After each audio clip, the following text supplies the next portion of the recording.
ጓደኛሽን ምረጪ። የኔው ጥሩ ጓደኛ ከብቸኝነት ይሻላል።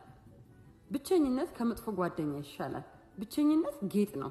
ጥሩ ጓደኛ ማለት በዘመኑ ሁሉ የሚወድሽና የሚታመንልሽ ነው። በማግኘትም በማጣትም በታመምሽ ጊዜ አብሮሽ የሚቆም ነው። ተራ ጓደኛ ሁሉ ጊዜ ሳቅሽን ነው የሚያየው። እውነተኛ ጓደኛ ደግሞ ከሳቅሽ ጀርባ ያለውን እውነት ነው የሚያየው። እውነተኛ ጓደኛ ማለት መኖርሽን አይቶ የሚያጫውትሽ ሳይሆን መጥፋትሽ አሳስቦት የሚፈልግሽ ነው። ከነደካማ ጎንሽ የሚወድሽ እርሱ ጓደኛሽ ነው። አንቺ ስትታሚ ዘብ የሚቆምልሽን ጓደኛ አድርጊ። ከአማሽ ጋር አብሮ የሚያማሽ አስመሳይ ጓደኛ አርቀሽ ወርውሪው። አንዳንድ አስመሳይ ጓደኞች አሉ። ሲጠሩሽ የኔ ማር፣ የኔ ቆንጆ፣ ምርጧ እያሉ ድንቼ ድንቼ ብለው የሚጠሩሽ የሚወዱሽ ሳይሆን ሊልጡሽ ፈልገው ነው እንደተባለው አይነት ናቸው። ካንቺ ጥቅም ፈልገው እንጂ ጓደኝነትሽን አምኖ ተቀብለው አይደለም። አስተዊ ልጄ፣ በእርሳስ ጻፍ እንጂ በስክሪፕቶ ጫፍ ላጲስ የለም።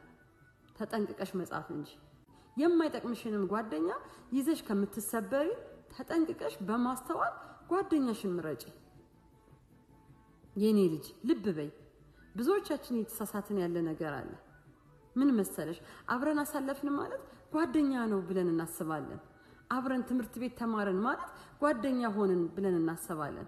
አብረን ስራ ላይ ሆንን ማለት ጓደኛ ነን እንላለን። ግን ተሳስተናል። ምክንያቱም የሆነ ቦታ እንገናኛለን፣ ሰዓቱ ሲደርስ እንለያያለን። እውነተኛ ጓደኛ በቀላሉ አይገኝም።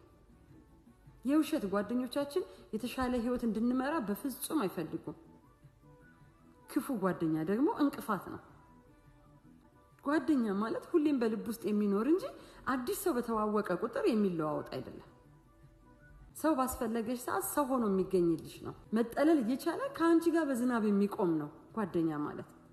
እነዚህን ጓደኛ አድርጊያቸው ውዷዬ። አሻሮ ሁለቴ አይቆላም።